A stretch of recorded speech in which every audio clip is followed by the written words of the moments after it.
Hello and welcome to the Failsafe Fitness Golf Show, episode number 17. We're cracking on this year, aren't we? My name is Michael Joshua, and as always, I'm the host of the show. If you're here for some rants and bants about the golf, past and present, and of course future, you're in the right place. If you want to learn some exercise tips, some fitness tips, and some golf tips, you're definitely in the right place. Welcome to the show. Before we carry on, I am going to say thank you to everybody who has been listening. Please like, subscribe, and share. There is some good things coming. Trust me, the more people that like it, the more people that share it, the more people that listen, the more good things are going to come your listeners' way. So please like, subscribe, and share. Tell your friends, tell your mates. Get in touch with the show, and we'll see where we go from there. But hopefully, I'm going to announce something very, very soon. That's going to be very, very special for one of you listeners. Right, so format of the show. If you haven't been here before, I run Failsafe Fitness Limited. I think we've established that, haven't we? Golf performance coach, not PGA qualified, but I am a 15-year personal trainer, strength and conditioning coach, and I dealt with injury management as well. So I deal a lot with biomechanics. Golf is a very biomechanic sport. Having taken 15, nearly 20 years away from the sport after playing off scratch up until my early 20s, life gets in the way, shall they say. Came back to it in 2019, pre-pandemic, and it was the only thing we were allowed to do during the pandemic. So I timed that well, didn't I? But went to a couple of coaches, PGA qualified coaches. Went for a couple of fittings with a couple of different companies. One of them is probably the only high street retailer that you'll know of. And felt the service was very, very poorly done. It wasn't very well explained. Being a veteran of the personal training and fitness world biomechanically, it was mind-boggling that these professional coaches were not doing their job.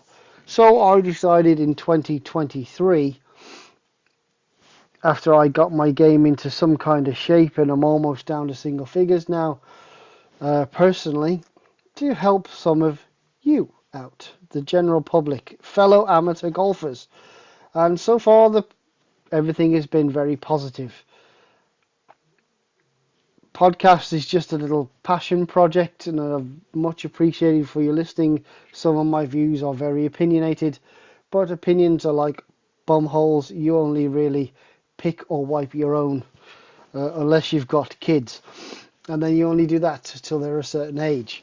So yes, the show has gone from strength to strength. Business is going from strength to strength, and I think I've got a clientele now that understands the golf swing and understands what they need to do to fix it, and we're on the route to fixing whatever issues they've had. And that's where I fixed myself. I taught my wife. I taught their kids. I taught my kids how to play golf, all in the last 3 or 4 years. And there are some people I just can't help. I have given money back to people. There's a story about that in a couple of podcasts ago. So go listen to that. It's quite interesting. But yeah, that's me. That's my life. That's what I do. And hopefully someone out there listening might want some nutrition and weight management advice. They might want some personal training. They might want some injury recovery. They might want some mobility. They might just even want to learn to play golf. And I'm here to do all of that for all of you. And the more people that share it, the better it is for you, the better it is for me. So much appreciated. What have I been up to this week? Well, it's been kind of an on and off week. A little bit of rain towards the end of the week, obviously. Weekend was a bit dreary. Good news is that the golf club that I actually coach and play at, full coaching is now available. So driving range is going to be up and running in the next few days. Anyone booked in with me, though, is still going to be on the launch monitor for now. I'm still using the launch monitor anyway, but we're going to be in the net looking at it digitally rather than looking at ball flights. But they're pretty much the same thing. There's not a lot of difference. These launch monitors are very, very accurate now. So if you do want to listen again, all the links are in description. And talking of links as well, there's a link on there for MyProtein and bulk powders. Slightly different with each one, but each one will give you an added discount off a £45 spend and free delivery. So give it a try. Bulk and MyProtein are the two companies I trust. Hydration drinks, and if you like I'm going to say this out loud now, if you do like a flavoured coffee, Bulk do an amazing barista coffee syrup. It's sugar free. There's amaretto, caramel, vanilla, chocolate, and hazelnut. They are amazing. And they're not as dear as, I mean, Monin syrup now is getting up there to like 12, 13. I've seen it for $14.99 a bottle. This is in and around $7.99, but with the discounts and with extra discounts here and there, you can get it for around £5 a bottle if you're clever. So yeah, both I recommend those. Those are fantastic, and I get all my BCAAs and my vitamins from MyProtein. MyProtein do a gummy vitamin, one a day. Great, just chew it, off I get on with it. And they do a very nice BCAA. I've got watermelon and blue raspberry at the minute, so during my day I can sip on those. And Bulk, the hydration drink, contains maltodextrin, dextrose and fructose with some BCAA and electrolytes. And it helps to reduce some tiredness and fatigue during the day. Obviously, being a greenkeeper and a coach, I'm on my feet all day. I'm working hard, I'm mowing greens, I'm trimming trees, I'm digging bunkers, whatever it is I'm doing. I'm coaching for 12 hours. It's an absolutely fantastic product to use. The one I'm using at the minute is mixed berry. It tastes like melted sweeties. So if you imagine like Foxy's fruits, imagine those melted. That's what it tastes like. It's fantastic. So use that code again. It will benefit you and benefit the show. Thank you very much. But yeah, the week's been good. Client last week got over 200 yards. You've already heard that. A few new clients as well this week through the advertising campaign at the golf course. We have a poster up, and I've got a few new followers from Facebook posts and reels that have gone out this week. So many thanks, and thank you for your custom, and welcome to the Failsafe family. It's going to be a fun summer, I think, of golf and fitness. It's going to be very, very good. Yeah, so that's been my week. It's been pretty good. Looking forward to this next week. And talking of this next week, let's take a look at what happened last week a little bit.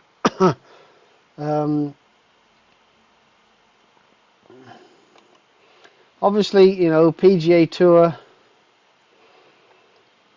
we had Rory and Shane Lowry win in the pairs event. It's the first time he'd ever played it and won it, so that was good. They won in a playoff. I mean, I've got to be honest, the two guys that were in the playoff, I don't watch a lot of golf, but I knew nothing of the two guys that they were in the playoff with. Absolutely nothing. So when you see it, I think the guy that missed the putt kind of bottled it. He knew what he was up against, and you know, they hit a bad shot in there. They hit a poor putt for a try and get a half, but you know, Rory and Shane, Ryder Cup victory spurred them on. Both being Irish spurred them on, and fair play. They won the event. This week we go to the CJ Cup, Byron Nelson at TPC Craig Ranch. I don't think it's an elevated event, but there's a $9.5 million purse, so that should keep them all perked up this week on the PGA Tour. LPGA Tour, nothing going on. now till the Cognizant Founders Cup on the 9th.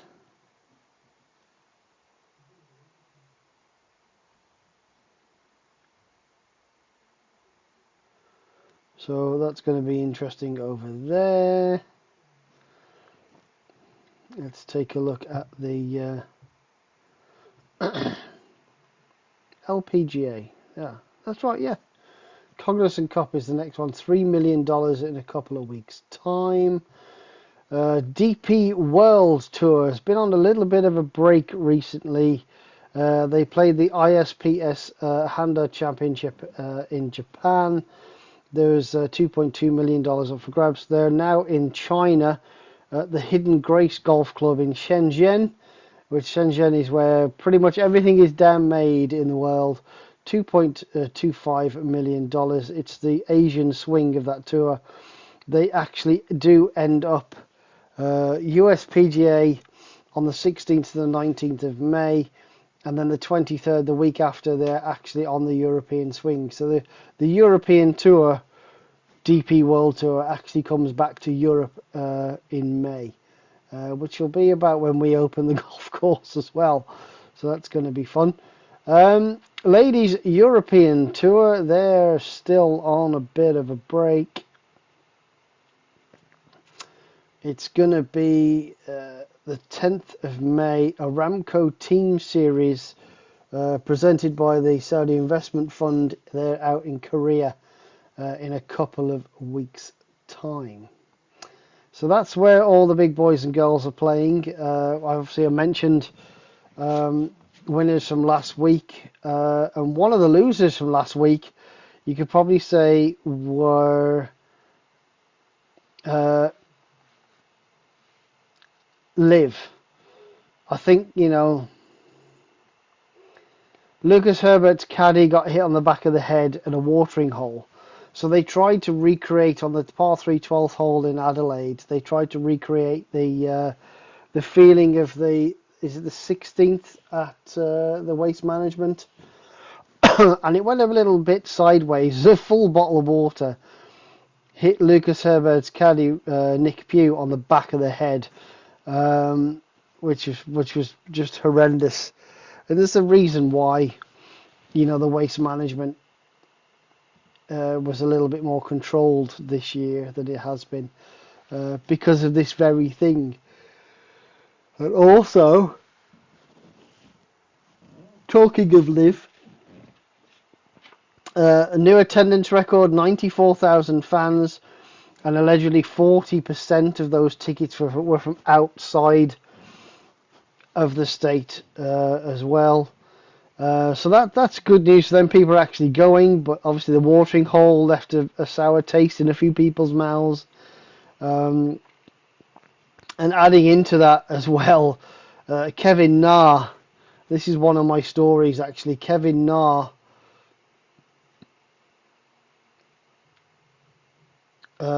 was seen swearing to himself on a couple of occasions after playing really badly. So it's not all sunshines and roses on that tour. I mean, Nas, I think, ranked 25th. I mean, he's doing better than Anthony Kim, because AK finished last again. So, all the furore about him coming back, and then he shot a 62 or something on one of the rounds a couple of weeks ago, a few weeks ago now. His game's not really coming together. He put some eyes onto the Liv, but again, I just think the series should just crawl up and die. It's taken all the best players, or some of the best players. There's about half a dozen of those players I want to see back on the PGA Tour. The rest can just go away. Even the likes of Tyrrell Hatton. Hatton may have been a little bit of an influence in the Ryder Cup, but he's not. He doesn't move the needle for me. And neither did Westwood or Poulter, Garcia. They're all old hat. They're the old guys. They have no pull for me anymore. I didn't like Tiger. I think Tiger. I mentioned it the week before last that Tiger's pull at the Masters. A lot of people. Rick Shields. If you watch Rick Shields' show, or listen to his podcast, then he said exactly the same thing. that, he was a couple deep all day long, where it used to be 10 or 15 deep to see Tiger. The Tiger Woods that a lot of people go to see now is not the Tiger Woods they would have saw in 2019. The 5 years on from that has been a big change in his demeanour. So yeah, live creating some news headlines again. Some good, a lot of it bad.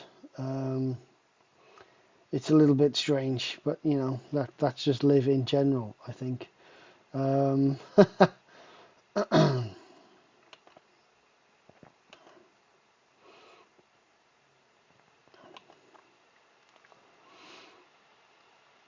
But there's not a lot to shout about. I mean, in the world of golf, it's a little strange.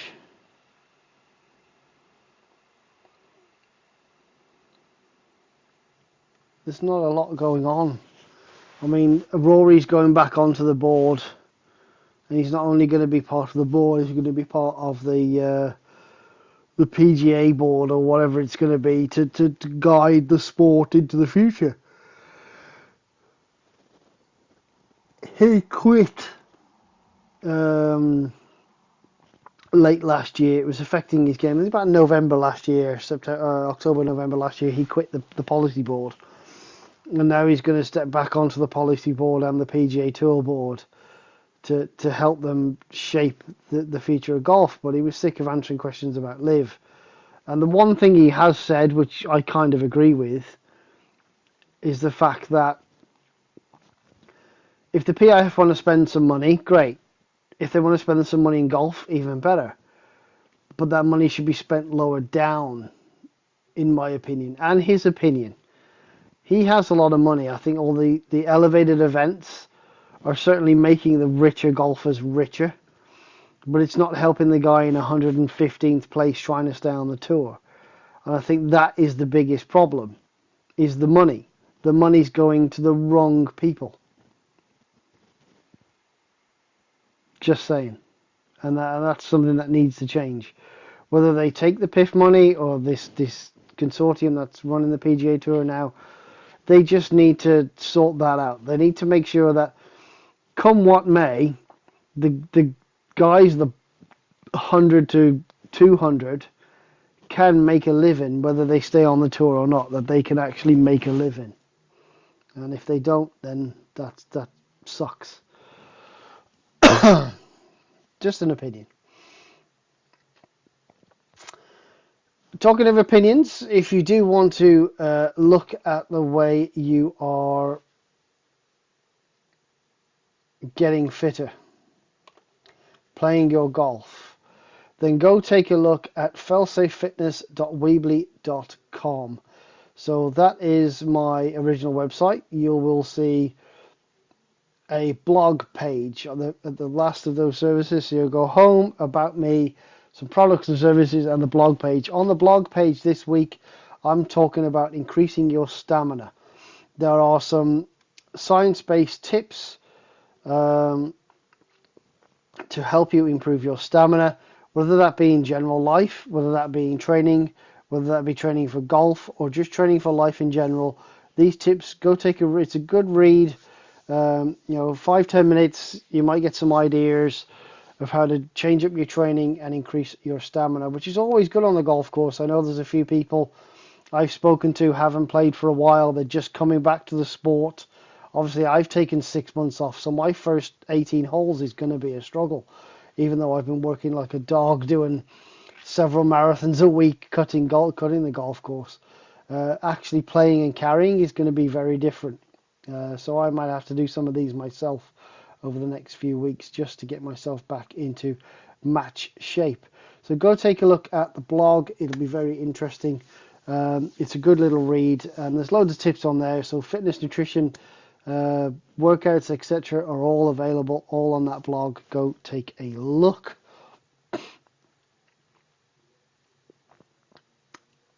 And that's pretty much it for this week. It's not really been a massively newsworthy week. Obviously, the week after the Masters is already a little bit dead.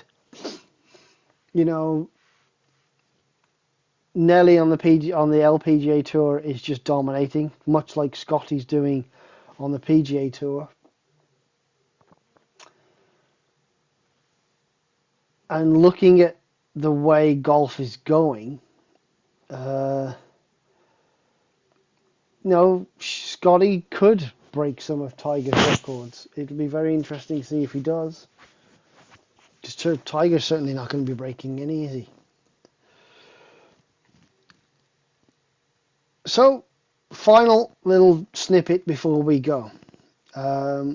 This is a drill that I saw and I shared in. If you're in the WhatsApp group, great. You would have seen this already. But it's more of it's a trick that I was using to get people to strike long irons and hybrids better. So what it is basically we have a cane above your ball, and you take a little half swing, and if you come over the top, you're going to hit that cane, that alignment stick. Which is okay, fair enough. That's going to happen. Whatever, blah blah. But you get used to coming under and shallower.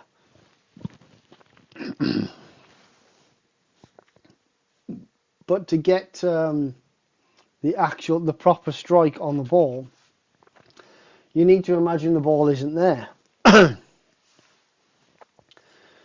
So with long irons, you've got less loft, and a lot of people tend to go into that reverse C, and then that changes their angle of attack, and they hit up. So instead of hitting, 1 to 3 down with their long stuff, they're hitting 1 to 3 up, and that you catch it thin, or you catch the ground fat, and you just fold a divot over your ball. This tip this week is what you're going to do. If you don't have an alignment stick that can go across your ball, it doesn't matter. What I want you to do is put a broken T-peg in front of your ball, or if you're on a grass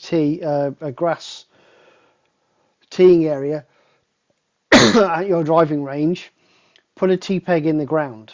And what I want you to do, about half a ball away from your ball, I want you to think about hitting the T-peg and not the ball. You're going to hit a couple of dodgy shots, but within about 10 to 15 shots with your longer irons. So, 3, 4, 5, 6 iron, 2, 3, 4, 5 hybrid. Even, I'm going to say fairway wood. I'm not going to say 3 wood, but if you've got a 5 or a 7 wood in your bag and you struggle, even though there's loads of loft on it, you still struggle to hit it, this is a drill for you. So all I want you to do is feet together, ball kind of just on the inside of your lead foot, just with your arms, just swing, nice little half swing, and put that broken T-peg or something that you don't mind just whacking down the range in front of the half a ball in front of the ball. And you're thinking about hitting the T-peg and not the ball. Because if you think about hitting the T-peg, so hit a couple of shots and then hit the T-peg, and you'll definitely see a difference in the ball flight and the speed. Once you've hit 5 shots with your feet together, then have them sort of a little half step apart, and then another 4 or 5 shots, and then hit it again, then go into your full setup, and you'll find that your ball position and your ball striking will be a lot better. It's a great little tip. I do this all the time. I did it the other day with a driver. So feet together, find a strike. We don't care about, as long as the ball's coming out the middle of the club, I don't care what direction it's going in. And then once we get you set up properly, that's when you can ding, ding, ding, bang them down the fairway. And this is the same thing. You're finding a strike, but you're actually trying to find a strike further forward. So hitting down, creating the compression onto that golf ball with that lower lofted club, trusting that the loft, however little it may be on that hybrid or that long iron, is going to get the ball in the air because you're compressing it with speed to get it gone. And that doesn't mean swinging harder, it's just swinging smarter. And if you can just lower your arc of your swing so the club is still on the way down past the ball, you're going to create the perfect compression to get it gone. So give that a go whilst you're on the range this week. Let me know how you get on. If there is anything you want me to discuss, or there's anything, newsworthy that you feel, whether it be someone's cheating at your club, what do I do? Or you're looking for a specific tip to help you with putting or whatever, get in touch. failsafefitness@hotmail.com. That's failsafefitness@hotmail.com. All my links are in the description, so my link tree is in there, the website, etc. The protein code for my protein is Michael_R1EV5, and there's a link to up to 45% off your bulk powders first order. So please go and use those. I hope you've enjoyed the show. Apologies for being a very short one, but hopefully next week I will be saying we are open, I'm working, my first round was this. I'll have a little bit more to talk about.